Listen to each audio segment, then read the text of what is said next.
All right. Well, let's watch a video together and talk about it and talk about something that actually I've had in my mind for a little while. We'll develop it. Let's go ahead and jump right in here. So this is from CNN. Florida GOP candidate wants to put a sin tax on OnlyFans. Tonight, a controversial Florida Republican running to replace Republican Governor Ron DeSantis is making headlines, denouncing aid to Israel, supporting a moratorium on immigration, and now proposing a 50% sin tax for Florida content creators on OnlyFans, a subscription-based site known for its explicit content. Donnie O'Sullivan is out front.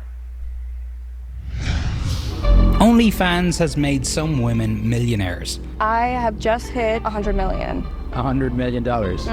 But in Florida, a Republican candidate for governor wants to bring in what he calls a 50% sin tax on whatever you so-called earn via that online degeneracy platform. Now a political target, OnlyFans women are speaking out. Before you want to tax thousands of women just because we actually took this into our own hands, start taxing the companies that are flooding into here. A Florida politician trying to start beef with me for clout. So I'm driving across the Sunshine State to meet the OnlyFans creators and the candidate for governor, who are in the middle of a very public debate about the adult entertainment industry. I don't want to catfish any of you, even though I was on Tinder last week. And I joined and I said, I want to meet young female voters where they are, I said. James Fishback wants to be the next governor of Florida. He's running in the Republican primary against Trump-endorsed and heavy favorite Congressman Byron Donalds. Do you think for the voters of Florida that OnlyFans is really a major issue? We don't want our women in Florida to feel as if the only way they can make a living is by selling nude images or videos on the internet to complete strangers. And the men who spend their money, their time, their resources, I'm not letting them off the hook either. I think they are just as complicit by handing over money to see these nude images. My view is really simple. If OnlyFans did not exist in Florida, we would be better off for it. I will not tolerate cultural filth and moral degeneracy in my state. OnlyFans is an online subscription platform for creators, but it's especially popular for women who make pornographic content like Anya Lacey. You guys are going to get a kick out of this one. Make America great again. Anya is 20 years old. All right, we're going to stop right there.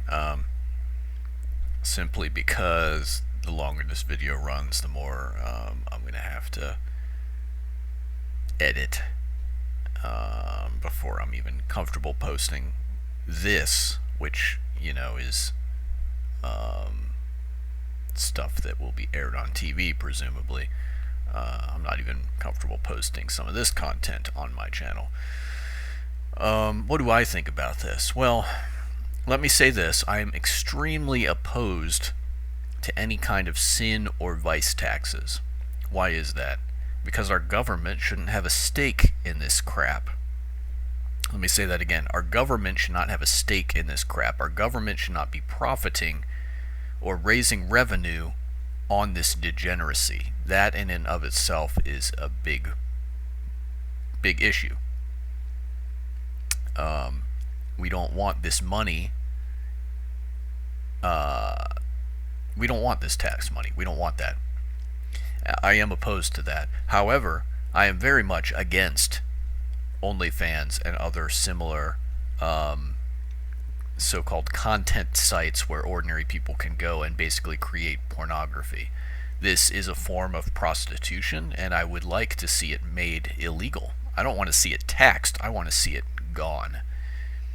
And I'm happy to say that over the last year, a lot of conservative states, from what I've seen, I haven't, looked at the whole list, but I know that it was a trend, and numerous states have been doing this, have been rolling out age verification for pornography sites. So if you want to access pornography, you have to do some kind of age verification, and this is to make sure that kids aren't able to just click onto these sites. Now, there's all manner of workarounds and what have you, and we're not really going to talk about all that, but it is an important step in the right direction, and I think that that's a good thing. I also think, and by the way, Tennessee, where I live here in East Tennessee, they have taken steps in this direction to restrict access to pornography, and I think that's a really good thing.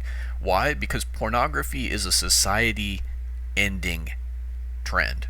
It's a society ending trend. It undermines the nuclear family, which is the core unit of an orderly and functional society, and it's destroying that and allowing women have a potential for degeneracy that is far above what we men are capable of. And what I mean by that is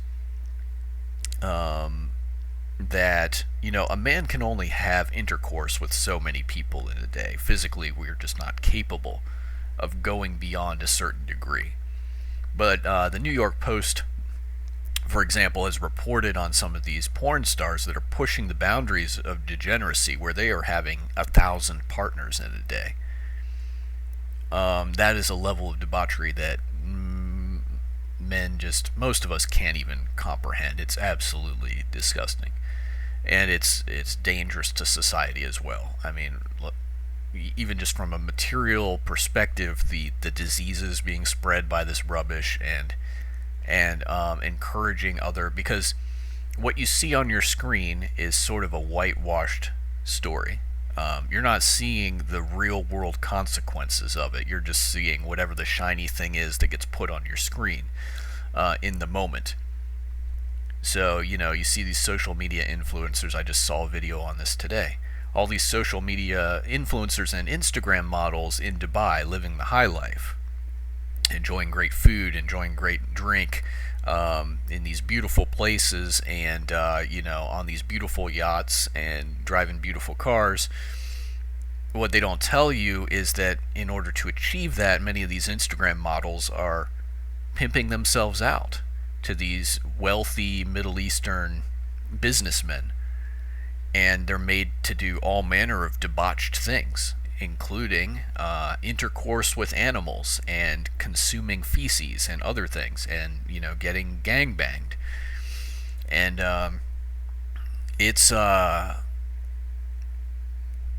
mess. But you only see the glitz and the glamour of it. These Instagram models on their Instagram accounts, and I'm not on Instagram, but they're posting pictures of themselves wearing beautiful dresses and going to beautiful places and enjoying these lavish meals and stuff. Well, who's paying for it? It's probably some wealthy businessman, and he is asking for something in return. And these women, in many cases, now not all, because some of these ladies, some Instagram models, they are funding themselves via, brands, whether we're talking perfume, jewelry, clothing, whatever. But then there are a lot of them who are just prostitutes, and they are pimping themselves out in exchange for this lifestyle. And that's the part you don't see when you're just looking at these cool Instagram posts, specifically when young women are looking at these Instagram posts and thinking, hey, I want that lifestyle for myself. They're not seeing the dark side of it. They're not seeing the cost. They're not seeing what you have to give up and how much of yourself you have to sell in order to get that. And I am absolutely in favor of laws that make this stuff illegal, because it is a form of prostitution, and prostitution is illegal in many places, and OnlyFans should be illegal in many places as well. And I would love to see Tennessee just say, if you're a resident of Tennessee, you cannot produce pornography on these streaming platforms. You can't do it. It's illegal. That would be great. And people who want to do that, if they don't like it, well, too bad. You can go move to California, which is the fornication capital of the United States. But I don't want to see this stuff taxed, because as soon as you tax it, it's kind of the government sanctioning it in a sense and saying we're gonna wink at this because it makes us money, and that is not where we want this to be. I'm not in favor of any kind of vice tax. I'm not in favor of taxes on marijuana. I'm not in favor of taxes on chewing tobacco. I am not in favor of extra taxes on alcohol. If it's legal, great. But there are some things that should be illegal, and prostitution should be illegal, and OnlyFans should be illegal. Period. It shouldn't be taxed. And while we're on the subject, there's some other things that we should talk about that I think should be illegal, or laws that should be implemented. And I'm going to give you some of the background to why I think this, and kind of explain these things a little bit. Firstly, I don't think that you should be able to use a minor as a child actor in any production that has sexual content or nudity. And kind of the context of this was, I worked at a place where a lot of people were very much into Game of Thrones when that series came out. And Game of Thrones is basically, it's a porno with enough of a storyline to justify it, and to be able to market it to a mainstream audience. But it's a porno, is what it is.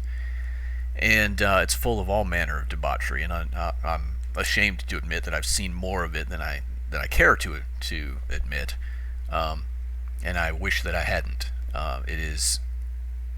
It has no redeeming value to it whatsoever. It's a disgusting franchise. And one of my coworkers was talking about, in the series there's a child who is far too old to be nursing, but this child in this Game of Thrones franchise actually has a very disturbing connection with his mother, and is depicted as nursing at the breast in these movies. And in order to do that, the parents of this child actor had apparently they had to sign some kind of waiver. And my thought on that is, it shouldn't be legal to do something like that. You can't sell away your child's rights. You can't legally prostitute out your child. Any kind of pornographic material that's being produced, I don't think that you should be allowed to use any minor in those productions whatsoever. And you might say, well, but John, you're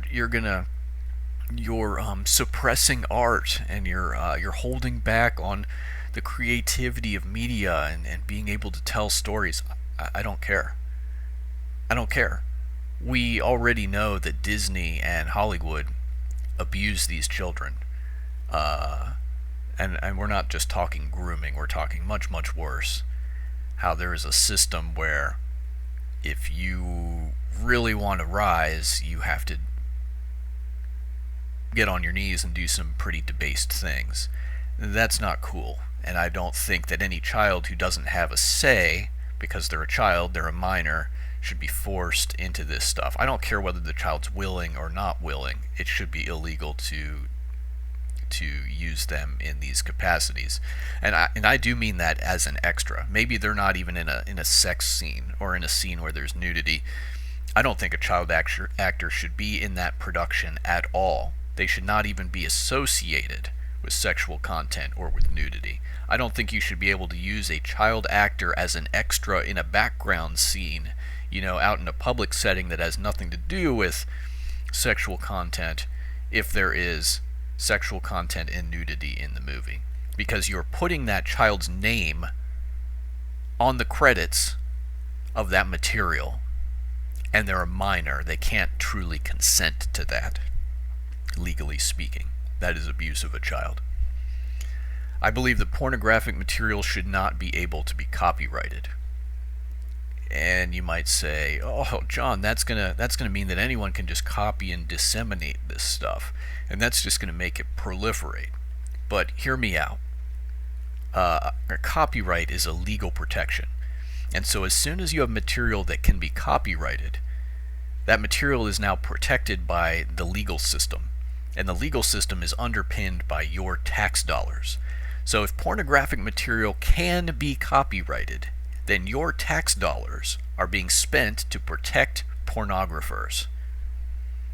And anytime a pornographer creates smut, and then someone infringes on their smut, on their copyrighted smut, and copies it or whatever, and the pornographer takes that to court, now the the court, which should serve the people's best interests, is being forced to spend time defending this pornographic smut, and it's your tax dollars that are going into that, and that is unacceptable.